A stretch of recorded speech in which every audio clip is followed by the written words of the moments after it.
ഇന്ന് ഓഫീസിൽ നിന്ന് ഇറങ്ങാൻ ഇച്ചിരി ലേറ്റ് ആയതുകൊണ്ട് ടാക്സി എടുത്തിട്ടാണ് വീട്ടിലോട്ട് വന്നത്. സാധാരണ ചന്ദ്രേട്ടനാണ് എന്നെ ഒന്ന് പിക്ക് ചെയ്യാറ്. ഞാൻ ലേറ്റ് ആയപ്പോൾ റിച്ചൂട്ടനെ ലേറ്റ് ആവുമല്ലോ എന്ന് ഓർത്തിട്ട് ഞാൻ ടാക്സിക്ക് പോകാമെന്ന് വിചാരിച്ചു. അപ്പോഴാണ് ഓർത്തത് അയ്യോ സവാള മേടിക്കാൻ മറന്നല്ലോ എന്ന്. അപ്പോൾ വീട്ടിന് എത്തുന്നതിൻ്റെ കുറച്ച് മുൻപായിട്ടൊരു ചെറിയ കടയുണ്ട്. അപ്പോൾ അവിടെ പോയിട്ട് സവാളയെ മേടിച്ചിട്ട് പോകാമെന്ന് വിചാരിച്ചു. ഇവിടെയുള്ളവർ ഈ ബ്രേക്ക്ഫാസ്റ്റിനും ഡിന്നറിനും ഒക്കെ ഈ ഒരു വലിയ ബ്രെഡാണ് കഴിക്കുക. അപ്പോൾ അത് കൊടുക്കുന്ന ഒരു കടയാണിത്. അപ്പോൾ പിന്നെ ബാക്കി അല്ലറ ചില്ലറ സാധനങ്ങളും കിട്ടും. നമ്മുടെ ആവശ്യം സവാളയാണല്ലോ, അത് കിട്ടിയാൽ പോരെ. അപ്പോൾ ഞാൻ സവാളയും മേടിച്ച് അങ്ങനെ വീട്ടിലോട്ട് നടക്കുക. എനിക്ക് മുന്നേ അച്ഛനും മോനും വീടെത്തിയിട്ടുണ്ടായിരുന്നു. വീടെത്തിയാൽ പിന്നെയുള്ള അടുത്ത ടാസ്ക് എന്ന് പറയുന്നത് മറ്റു ഓരോരോ പണികൾ ചെയ്തു തുടങ്ങണം. റിച്ചോട്ടൻ വന്ന പാടെ അവൻ്റെ കളിപ്പാട്ടങ്ങളൊക്കെ വാരി വലിച്ചിട്ടേക്കായിരുന്നു ബെഡിൽ. പിന്നെ ഞാൻ അവൻ്റെ ഡ്രസ്സൊക്കെ ഒന്ന് ചേഞ്ച് ചെയ്ത് കൊടുത്തു. കുറച്ച് തുണികളൊക്കെ വാഷ് ചെയ്തിട്ടിട്ടുണ്ടായിരുന്നു. പിന്നെ പില്ലോ കവറും ബെഡ്ഷീറ്റും ഒക്കെ വിരിക്കണമായിരുന്നു. ഞാനപ്പോൾ ആ പണിയിലായിരുന്നു. അവൻ അവിടെ എന്തൊക്കെയൊക്കെയോ അവൻ്റെ പണികൾ ചെയ്തുകൊണ്ടിരിക്കുകയായിരുന്നു.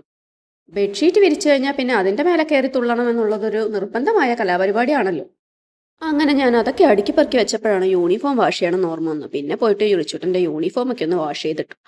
അടുത്ത കലാപരിപാടി എന്ന് പറയുന്നത് ക്ലീനിങ് ആണ്. ഈ മേലെ ഇങ്ങനെ പടർന്ന് പന്തലിച്ച് നിൽക്കുന്നത് ഫാഷൻ ഫ്രൂട്ടിൻ്റെ ചെടിയാണ്. അതുകൊണ്ട് തന്നെ വൈകുന്നേരം ആകുമ്പോഴത്തേനും അവിടെ മൊത്തം ഇലയായിരിക്കും. അപ്പം ഞാൻ അതൊക്കെ ഒന്ന് ക്ലീൻ ചെയ്യായിരുന്നു. അതിൻ്റെ ഇടയിൽ അങ്ങോട്ടും ഇങ്ങോട്ടും ഒരാൾ ഓടുന്നത് ശ്രദ്ധിച്ചോ നിങ്ങൾ?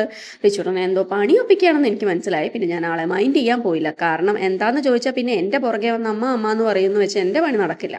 അത് കാരണം ഞാൻ അവൻ്റെ വഴിക്ക് വിട്ടു. അങ്ങനെ ഞാൻ എൻ്റെ പണിയൊക്കെ ഏകദേശം കഴിഞ്ഞപ്പോൾ റിച്ചൂട്ടൻ എന്താ ചെയ്യുന്നതെന്ന് നോക്കിയപ്പോഴാണ് അവൻ്റെ ഓരോ ആനിമൽസ് കിച്ചണിൽ ചെന്ന് വാഷ് ചെയ്ത് അവിടെ കൊണ്ട് നിരത്തുമായിരുന്നു ആശാൻ്റെ പണി. അങ്ങനെ എൻ്റെ പണിയൊക്കെ കഴിയുമ്പോഴേക്കും റിച്ചൂട്ടൻ എല്ലാ മൃഗങ്ങളിനെയും അവിടെ കുളിപ്പിച്ച് കിടത്തിയിട്ടുണ്ട്. എന്തേലും ചേട്ടേ, പിള്ളേർക്ക് ഒരു സമയം പോകണ്ടേ. അങ്ങനെ പണിയൊക്കെ കഴിഞ്ഞപ്പോഴും നല്ല വിശപ്പ്. അപ്പം എന്തേലും കഴിക്കാമെന്ന് വിചാരിച്ചപ്പോൾ റിച്ചൂട്ടന് പോപ്കോൺ വേണമെന്ന് പറഞ്ഞു. അങ്ങനെ ഞാൻ അവന് പോപ്കോണും കൊടുത്ത് ഇച്ചിരി ചിപ്സ് ഉണ്ടായിരുന്നു. അപ്പോൾ ഞങ്ങൾ രണ്ടാളും കൂടെ സ്നാക്സ് ഒക്കെ കഴിച്ചിങ്ങനെ വർത്താനും പറഞ്ഞു. കുറച്ച് നേരം പുറത്ത് ഇങ്ങനെ ഇരുന്നു. അങ്ങനെ ഞാൻ അവിടെയൊക്കെ ഒന്ന് അടുക്കിപ്പറക്കി വെച്ച് ഞാൻ അകത്ത് പോയി നോക്കണു. ദേ റിച്ചൂട്ടൻ ബുക്കും പിടിച്ചിരിക്കുന്നു. അപ്പം പിന്നെ ഞാൻ ഇച്ചിരി നേരം ഫോണൊക്കെ നോക്കി. എന്നാൽ പിന്നെ അവൻ എന്തേലും പറഞ്ഞു കൊടുക്കാമെന്ന് വെച്ച് ഞാൻ അടുത്ത് പോയിരുന്നു. അപ്പോൾ അവനത് ഞാൻ ഒന്നും പറഞ്ഞു കൊടുക്കണ്ടായിരുന്നു. അവൻ ആ ബുക്കും അടിച്ചു വെച്ച് മിണ്ടാതിരുന്നു. ശരി എന്നാൽ പിന്നെ നീ പഠിക്കണ്ട, ഞാൻ പഠിച്ചോളാന്ന് പറഞ്ഞ് ബുക്ക് എടുത്തപ്പോൾ പിന്നെ ആൾ പതുക്കെ എൻ്റെ അടുത്ത് വന്നു. ഇത് ഞാൻ കഴിഞ്ഞവണ നാട്ടിൽ നിന്ന് വരുമ്പോൾ ഓൺലൈനിൽ നിന്ന് മേടിച്ച് ബുക്കാം. സംഭവം കൊള്ളാം. റിച്ചൂട്ടൻ ഇതും പിടിച്ച് കുറച്ച് നേരമെങ്കിലും ഇരുന്നോളൂ. പിള്ളേരെ എങ്ങനെയെങ്കിലും എൻഗേജ് ആക്കണം. നമുക്ക് അത്രയല്ലേ വേണ്ടൂ, നമ്മുടെ പണിയും നടക്കും. പഠനമൊക്കെ കഴിഞ്ഞപ്പോൾ പിന്നെ റിച്ചൂട്ടന് ട്രെയിൻ കളിക്കണമെന്ന് പറഞ്ഞു. പിന്നെ ഞാനും അവൻ്റെ കൂടെ കൂടി, വേറെ ആരും ഇല്ലല്ലോ കളിക്കാൻ. അങ്ങനെ ഞങ്ങൾ കുറച്ച് നേരം ട്രെയിനൊക്കെ കളിച്ച് പിന്നെ വീട്ടിൻ്റെ പുറത്തോട്ട് ഇറങ്ങി. റിച്ചൂട്ടനാണെങ്കിൽ ഇവിടെ ഉള്ള എല്ലാവരുമായിട്ട് നല്ല കൂട്ടാം. അവർക്ക് ഞങ്ങളെ അറിയോ ഇല്ലേ, റിച്ചൂട്ടന് എല്ലാവർക്കും നല്ല പരിചയം. അപ്പുറത്തെ വീട്ടിലെ ആൻറ്റിയുടെ കൂടെ നിന്ന് അവൻ കടയിലും ചെന്ന് ഒരു ചീസ് ബോളും മേടിച്ചിട്ട് വന്നു. പിന്നെ അപ്പുറത്താണെങ്കിൽ ഒരു ആൻറ്റി പഴം വിൽക്കുന്നുണ്ടായിരുന്നു. അവരെ അറിയാവന്. അവിടെ പോയിട്ട് കുറച്ചു നേരം എന്തൊക്കെയൊക്കെയോ പറഞ്ഞുകൊണ്ട് നിൽക്കുന്നുണ്ടായിരുന്നു.